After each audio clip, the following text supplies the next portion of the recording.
It was 2 weeks to Christmas, and the festive spirit had already settled over the Akalisi family home in Lagos. The weather was filled with the harmattan winds, and everything seemed to hum with excitement. In the Akalisi house, the sound of Christmas jingle floated softly from the living room radio, blending with the laughter of their 2 beautiful daughters. Mr. Nnamdi and his wife Ifoma were busy preparing for their annual trip to the village. This was their tradition every Christmas. To return home, reunite with the family and celebrate. It was a time to reconnect with their roots, but it was also a time of high expectation for their 2 beautiful daughters, Chiamaka and Oluchi. Chiamaka, the eldest, was 23 years old. Her skin was as smooth as the polished chocolate, her bright eyes radiating warmth and intelligence. Her smile could light up the darkest room, and her laughter was infectious. People often say she had inherited her mother's beauty and her father's charisma. Oluchi, the younger sister, was 20 and equally very stunning. Her almond-shaped eyes sparkled with curiosity, and her voice was as sweet as a bird's song. While Chiamaka was bold and confident, Oluchi was soft-spoken and shy, but both girls were loved by everyone they met. The girls weren't just beautiful, they were also well-educated, attending top universities in Lagos. Their polished manners and city upbringing made them the pride of their Akalisi family. Every year, when they visited the village, the whole community buzzed with excitement. The Lagos girls, as they were called, had become celebrities of a sort. The eligible bachelors of the village flocked to their Akalisi compound, all hoping to catch a glimpse of Chiamaka and Oluchi. Many came with gifts, others with careful rehearsed lines to impress the Lagos girls. Chiamaka, you know this Christmas you must look your best, Ifoma said as she folded new clothes into their bags. She was carefully tucking in brightly colored Ankara gowns, polished sandals, and neatly ironed wrappers. The village boys will not take their eyes off you too. Chiamaka laughed, flipping her long braided hair over her shoulder. Mama, we are going there just to relax, not to find husband. I don't have time for those village boys. Oluchi giggled, her shyness giving way to humor. Honestly, these boys love noise. Once they hear someone is from Lagos, they all go crazy. Ifeoma smiled but didn't laugh. My daughters, don't joke about those things though. It's tradition. Every girl must go home for Christmas, not just to see family, but to keep her roots. And who knows, maybe God has someone waiting for you. Remember, abroad men are coming. They are coming to seek for ladies' hand in marriage. Their father, Mr. Nnamdi, was a tall, cheerful man with a hearty laugh. He often teased his daughters about marriage, saying they should bring home a suitor who wore a 3-piece suit with agbada draped over his shoulder. As he walked into the room, eating the fried meat he had taken from the kitchen, he said, "Make sure you people pack well, oh. Village life is not Lagos life." Chiamaka rolled her eyes playfully. "Papa, you always say this every year. It's not as if we are going to war." Far away in the village, Nwakego, Ifeoma's co-wife, sat under the shade of a mango tree. She watched the village bustle around her, but her mind was far away, clouded with bitterness. Nwakego was Ifeoma's rival. Though the 2 women hardly interacted, while Ifeoma lived a comfortable life in Lagos with Nnamdi, Nwakego stayed in the village, raising her 3 daughters in modest circumstances. Nwakego's daughters were good girls, hardworking and respectful, but their beauty couldn't match the radiant charm of Chiamaka and Oluchi. Every Christmas, when the Lagos girls arrived, the village boys who used to hang around Nwakego's compound suddenly disappeared. It was as if her daughters had become invisible.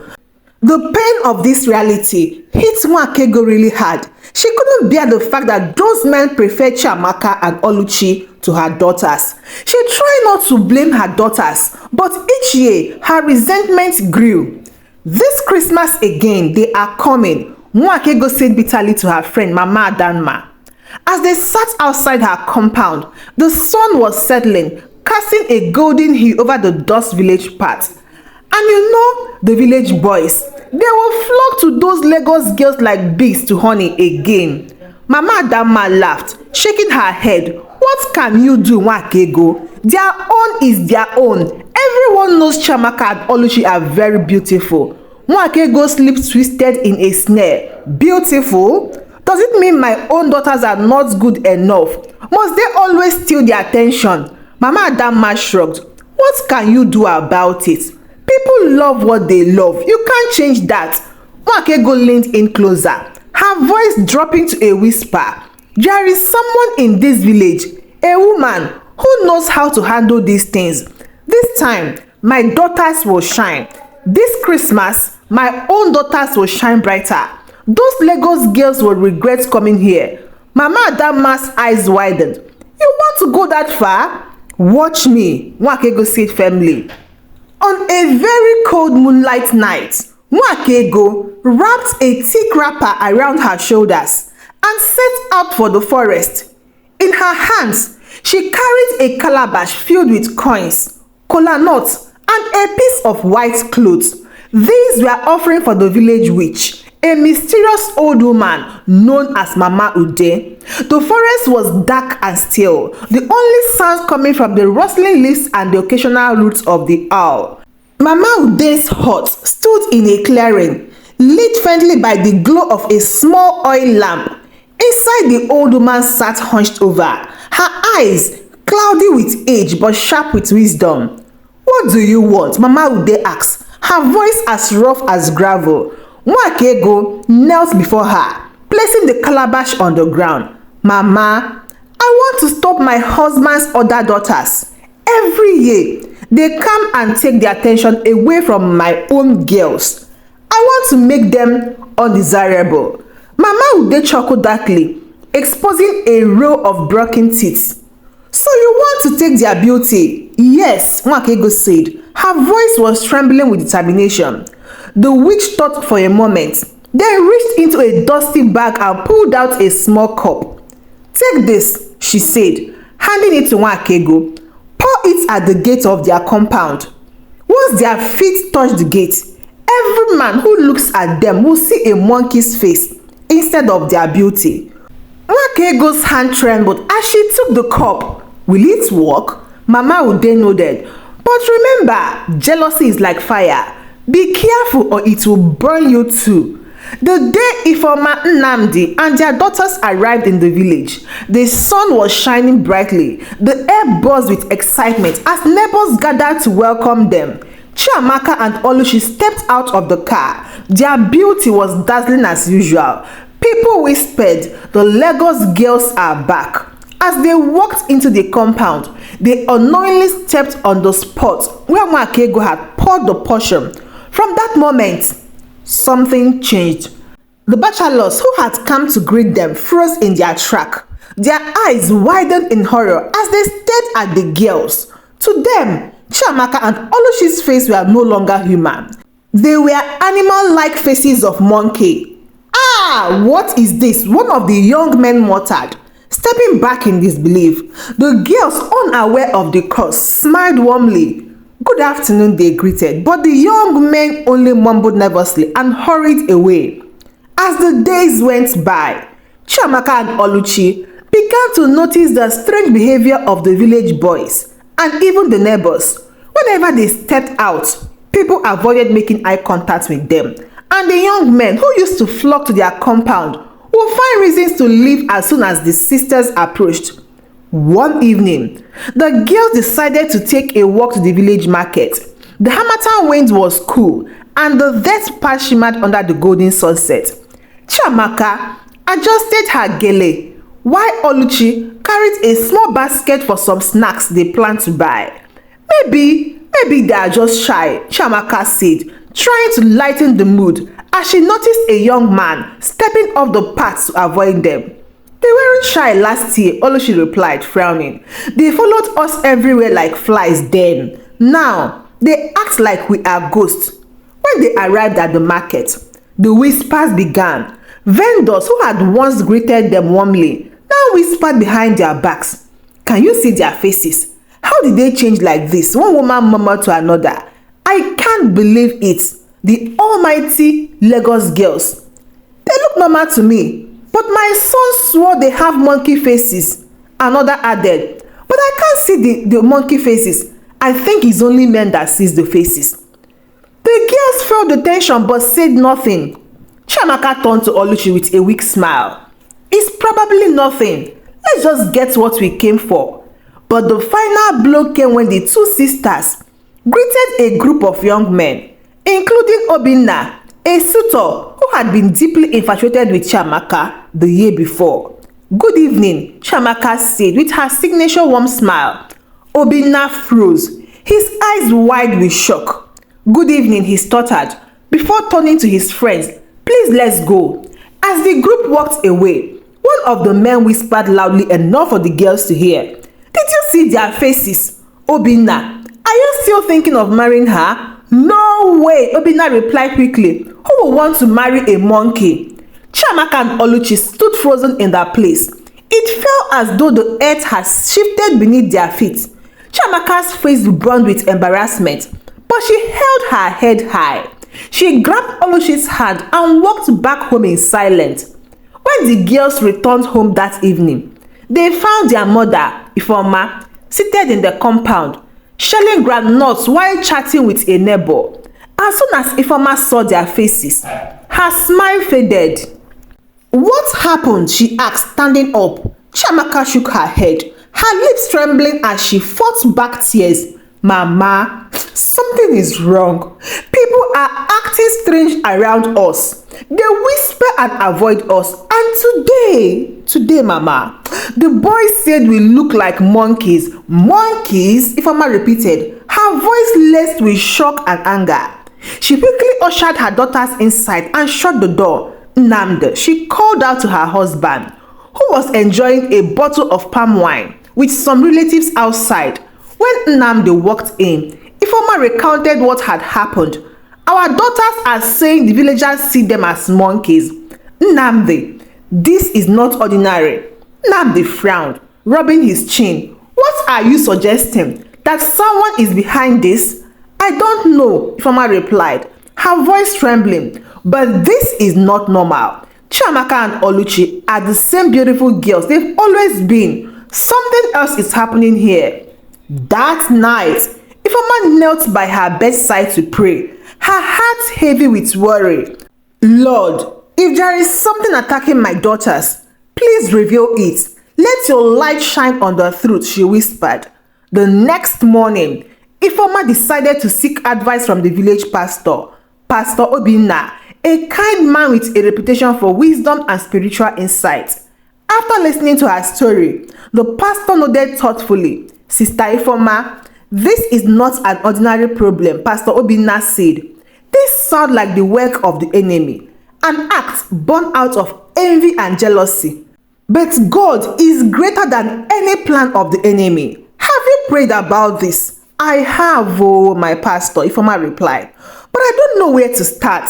Start with prayers and fasting, the pastor said, and ask God to reveal the source of this attack. The truth will come out. Meanwhile, Nwakego could not shake the unease growing in her heart.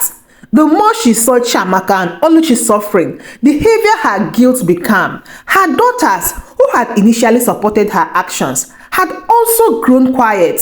Mama, maybe you should undo whatever you did, her eldest daughter Ngozi said one evening. Undo what? Nwakego snapped, though her voice lacked conviction. Mama, you know what I'm talking about, Ngozi pressed on.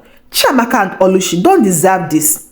They have taken everything from us for years, Nwakego replied. But even as she spoke, tears gathered in her eyes. The Akalisi family began their fast praying together every morning and evening. On the second night, as they knelt in prayer, Chiamaka suddenly gasped. What is it? Ifeoma asked. I saw something, Chiamaka whispered. It was a vision. Someone poured something on our gate. Who was it? Nnamdi asked, his voice tense. Chiamaka hesitated. It looked like Mama Nwakego. The room fell silent. The next morning, Ifeoma confronted Nwakego. Sister, please, if you know anything about what is happening to my daughters, tell me now. At first, Nwakego denied everything, but under the weight of Ifeoma's pleading and the conviction in her own heart, she finally broke down. I did it, she sobbed. I was jealous. I didn't think it would go this far. Please forgive me. Nwakego explained everything from her visit to Mama Ude to the portion she poured on the gate. I was wrong, she cried. I will go with you to the pastor. I want to make this right. Pastor Obinna led a powerful prayer session at the compound gate. As the family prayed, a strong wind swept through the compound, scattering the ashes of the cursed portion. It is done, Pastor Obinna declared. What was hidden has been revealed, and the curse is broken. The following day, the girls stepped outside with trepidation. To their relief, the young men of the village greeted them warmly.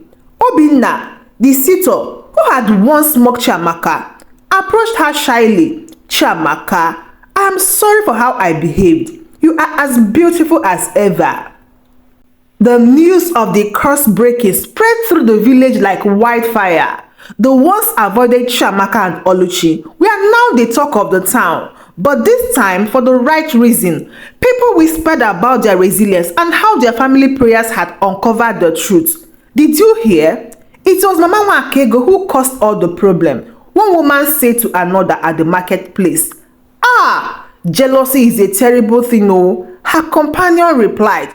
If not for God, those poor girls would have suffered forever and remained unmarried. So many girls out there are suffering from that. Thank God Chiamaka and Oluchi even found out their own.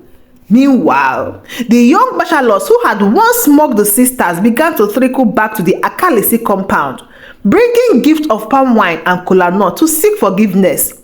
Chiamaka and Oluchi, however, remained cautious. Their trust not so easily earned. For Nwakego, life had taken a sharp turn. The weight of guilt pressed heavily on her shoulders. And though the curse had been broken, she found herself ostracized by many in the village. Her own daughters, once supportive of her actions, had distanced themselves from her. Mama, what you did was wrong, Ngozi said one evening, her voice steady but sad. Even if you were jealous, how could you hurt them like that? Nwakego looked at her daughter, tears streaming down her face. I made a mistake, Ngozi. I let my envy blind me. I will spend the rest of my life making it right. Determined to rebuild her relationships, Nwakego began to serve the Akalisi family in small but meaningful ways. She helped Ifeoma in the kitchen, brought firewood for the compound, and offered heartfelt apologies to Chiamaka and Oluchi whenever she had the chance.